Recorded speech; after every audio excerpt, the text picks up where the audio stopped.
స్వామి, ఈ రోజున కొన్ని కోట్ల మంది భక్తుల మనోభావాలకు సంబంధించింది. తిరుమల క్షేత్రం అంటే సాధారణం కాదు. కొన్ని అంటే ఖండాంతరాల నుంచి కూడా భక్తులు వచ్చే పరిస్థితి. ఈ రోజున ఈ లడ్డు మాకు బాగా కోపం మాత్రం ఎలా ఉందంటే, ఏ రకం ఉందంటే ఆ రకం ఉంది. మేము 5 సంవత్సరాల నుంచి మేము బాధలు పడుతున్నాం. అసలు లడ్డు తీసుకున్నా అంటే తెల్లగా తెసికారిపోతుంది. అసలు ఏ రకంగా ఉందంటే ఆ రకంగా ఉంది. అసలు ఎవరిని అడగాలో కూడా అర్థం కావట్లా. అసలు ఎందుకు ఇలా జరుగుతుందో అర్థం కావట్లా.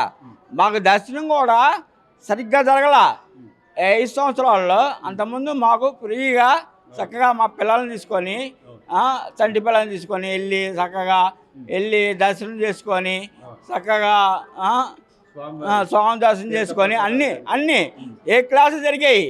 కానీ 5 సంవత్సరాల నుంచి మాత్రం మాకు ఏది జరగల. వెళ్ళే అసలు దర్శనం కూడా అవ్వకుండా వెనకే అసలు ఏది అందుబాటులో లేకుండా చేశారు. మాకు అక్కడ తిరుమలకి వెళ్తే చక్కగా మొత్తం అన్నప్రసాదం కానీ ఏదైనా కానీ దర్శనం కానీ చాలా బాగుండేది. లైన్లో కూడా మాకు పాలు ప్రసాదం అన్నీ చాలా బాగా చేసి కూడా ఈ రోజున ఏదో ప్రమాణం చేస్తాను లేకపోతే వాళ్ళు నాస్తికులు కండి. నాస్తికులు ఒక రకం చెప్పాలంటే కావాలని చేసింది అది.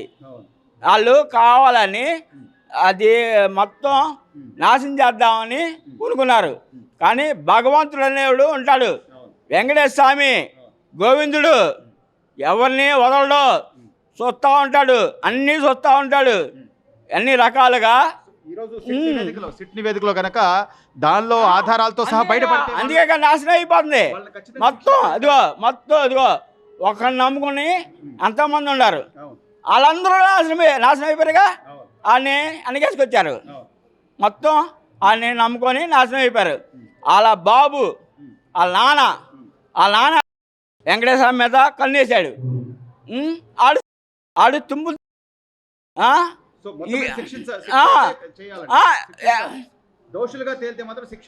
అంటే అసలు ఊరుకోడుగా. గోవిందుడు అంటే ఊరుకోడు, ఎవరిని వదలడు, దేనికి ఊరుకోడు. తిరుమల తిరుపతి లడ్డూ ప్రసాదం అంటే మనకు అది ఎంతో ప్రీతిపాత్రమైంది, ఎంతో భక్తి శ్రద్ధలతో కూడిన అంశం. దానిలో కూడా ఈ రోజున చివరికి కల్తీ చేసే పరిస్థితికి వచ్చారు. అంటే గత ప్రభుత్వంలో అంటే వాళ్ళకి సంప్రదాయాలు కానీ హైందవ సిద్ధాంతాలు కానీ వేటి మీద లెక్క ఉండదమ్మా. లేదండి, వాళ్ళకి సాంప్రదాయం అంటే తెలియదు. వాళ్ళకి ఎందుకు తెలియదు అంటే వాళ్ళు ప్రభు మతంలో నుంచి వచ్చిన వాళ్ళు. ఆ మూర్ఖుడు ఏం చెప్తే వీళ్ళు అది చేసేవాళ్ళు. అసలు మనకి పవిత్రమైంది వెంకటేశ్వర స్వామి. ఒక్కొక్కళ్ళని వదిలిపెట్టడండి. ఒక్కొక్కళ్ళు నిదానంగా ఆయన తాట తీస్తాడు. ఆయన ఏం ఒప్పుకోడు, తాట తీస్తాడండి. కాకపోతే ఒక్కసారి కాదు కాబట్టి నిదానంగా ఒక్కొక్కళ్ళు తాట తీస్తాడండి. మనము పవిత్రంగా మన వెంకటేశ్వర స్వామి గుడిని ఎంత పవిత్రంగా చూస్తాం. ఆ ప్రసాదం తీసుకొచ్చి మనం ఇంట్లో పూజ చేసుకొని అందరికి పంచిపెడతాం. అటువంటి ప్రసాదాన్ని వాడు మూర్ఖుడు అట్లా చేస్తాడు. ఎంత పాపం అండి. గత 5 ఏళ్ల కాలంలో అన్న ప్రసాదాల దగ్గర కానివ్వండి, లేకపోతే లడ్డు సైజు తగ్గిపోయింది, పరిమాణం తగ్గింది, లేదా మనం చేసుకునే అర్చనలు కానీ లేదా పూజలకు సంబంధించిన ఇతోదికాలు కూడా రేట్లు పెంచేశారండి అని చెప్పి ఎంతో మంది మొత్తుకున్నా కూడా అప్పుడు ప్రభుత్వం పట్టించుకునే దాఖలాలు లేవు. ఈ రోజు వీడియోలో ఒక్కొక్కటి బయటకు వస్తుంటే ఆయన వైవి సుబ్బారెడ్డి గారు ఆ తోమాల సేవ 5,000 పెంచేయండి, అదే 10,000 చేసేయండి అంటే దాన్ని ఒక వ్యాపార కేంద్రంగా. అవునండి, వాళ్ళు కంపల్సరిగా వ్యాపారం కిందే చూశారు. 5 సంవత్సరాలు వాళ్ళు భక్తితో చేయలేదండి. ప్రతిదీ వ్యాపారం పరంగానే వాళ్ళు చేశారు. కాబట్టి కనీసం ఎక్కడండి ఒక దేంట్లో కల్తీ లేకుండా ఒక భోజనంలో కానీ ఇంత పసిపిల్లలు వస్తాయండి. ఇంత గతంలో లైన్లో ఉన్న వాళ్ళకి మేము సేవ చేసే వెళ్ళానండి నేను 2-3 సార్లు.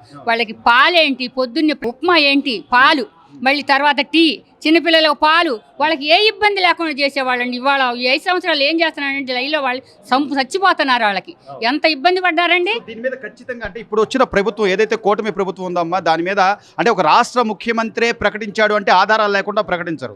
దాని మీద కల్తీ జరిగింది, గతంలో జరిగినటువంటి అవకతవకలకు సంబంధించి సిట్ నివేదిక కూడా వేశారు. సిట్ అంటూ ఒక ఐజీ స్థాయి అంతకన్నా పై స్థాయి వాళ్ళతో ఈ రోజున నిజాలు నిగ్గు తేల్చితే కఠినంగా శిక్షించాల్సిన అవసరం ఉందంటారా? ఇప్పుడు ఒక నిప్పు నిప్పు ఉందండి.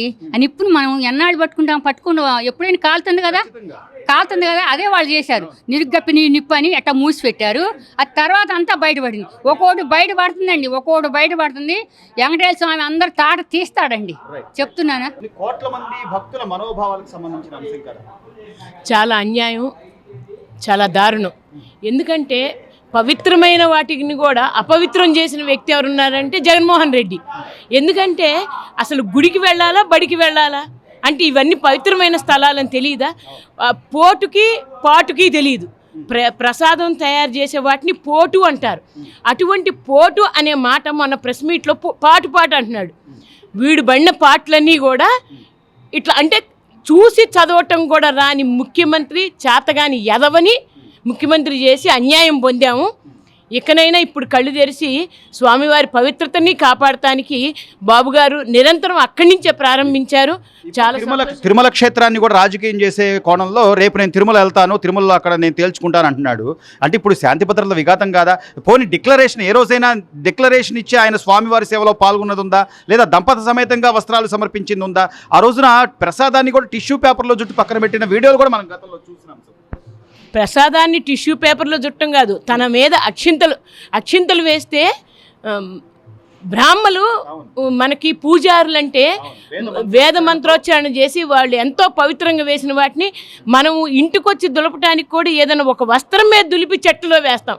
అటువంటి ఇంగిత జ్ఞానం లేని ఎదవ అది. ఎందుకంటే తల మీద అక్షింతలు దులుపుకోవటం వెనకమాలనేది వాళ్ళ వీడియోలు చాలా చూశారు.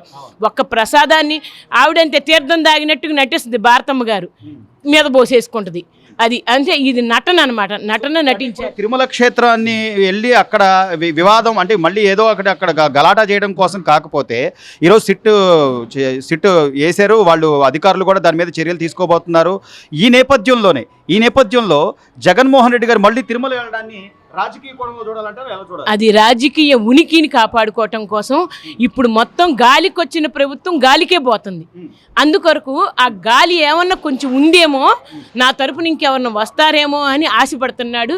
ప్రపంచవ్యాప్తంగా కూడా ఇప్పుడు 11 కాదు అసలు ఆయన అధోపాతానికి వెళ్ళిపోతున్నారనేది ఇది నిదర్శనం. అమ్మ, ఈ రోజున తిరుమల క్షేత్రానికి సంబంధించి మొత్తం అంటే హైందవ ధర్మాన్ని విశ్వసించే ప్రతి ఒక్కరూ కూడా క్షోభపడుతున్న పరిస్థితి.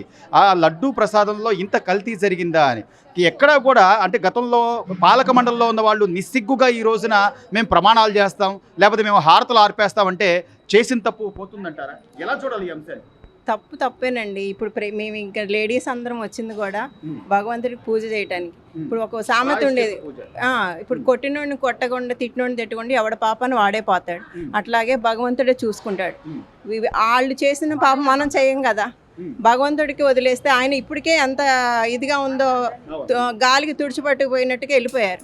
అట్లాగే ఈ మాత్రం కూడా ఉండరు, ప్రజల హృదయంలో మాత్రం ఉండరు. అది మనం విమర్శించి వాళ్ళన్నా కూడా వాళ్ళ కింద వెళ్ళిపోతాం, మనం భగవంతుడికే వదిలేద్దాం ఏదైనా. ఈ రోజున వస్తున్న వీడియోలు బయటకు చూస్తుంటే కరుణాకర్ రెడ్డి గారు ఆయన హారతలు ఇవ్వడం కానీ, లేకపోతే వైవి సుబ్బారెడ్డి గారు వాళ్ళ ఆవిడ ఎప్పుడు బైబిల్ చేతిలో పట్టుకున్న ఉండే ఆవిడ మంత్రోచ్చరణలు చెప్తూ జగన్మోహన్ రెడ్డి గోవిందా అని మాట్లాడే మాటలను కూడా చూస్తుంటే నిజంగా దేవాలయాల పట్ల వాళ్ళకున్న చిత్తశుద్ధిని ఎలా చూడాలి? చూసేది లేదండి, భగవంతుడికి వదిలేయటమే. మనం వాళ్ళు విమర్శించి ఎన్నన్నా కూడా దేవుడు చూసుకుంటాడు, కానీ మనం విమర్శించినంత మాత్రాన ఆ దేవుడైనా ఈ దేవుడైనా ఆత్మశుద్ధి ఒకటే అండి. మన ఆత్మలో భగవంతుడు మనకి ఈ దేవుడు ఉంటాడు, ఆ దేవుడు ఉంటాడు, అందరూ ఉంటారు. వాళ్ళు చేసిన పాపం ఈ జన్మలో కాదండి, నెక్స్ట్ జన్మకు కూడా వెంటాడిద్ది వాళ్ళకి.